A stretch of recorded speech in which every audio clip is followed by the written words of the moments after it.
নাটোরের বড়াই গ্রামের বনপাড়ায় মমতাজ বেগম নামে এক বৃদ্ধাকে হত্যার অভিযোগে পুলিশের হাতে আটক হয়েছেন তারই নাতনি ফাউজিয়া।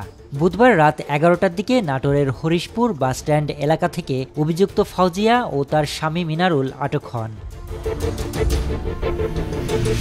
পুলিশের তথ্যমতে গত রোববার প্রয়াত প্রকৌশলী SM সফিউল্লাহর স্ত্রী মমতাজ বেগমকে তার নিজ বাড়িতে হত্যা করে স্বর্ণলঙ্কা লুট করে নেয় দুর্বৃত্তরা, যার জেরে পুলিশ তদন্ত শুরু করে। এক পর্যায়ে তথ্য প্রযুক্তির সহায়তায় হত্যাকাণ্ডে জড়িত ব্যক্তিদের গ্রেফতার করা হয়।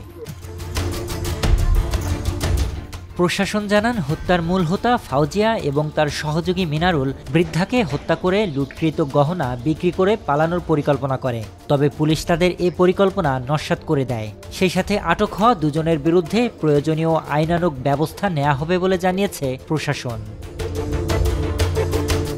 শরীফ রাহাত, নিউজ ডেস্ক, বাংলাদেশের খবর।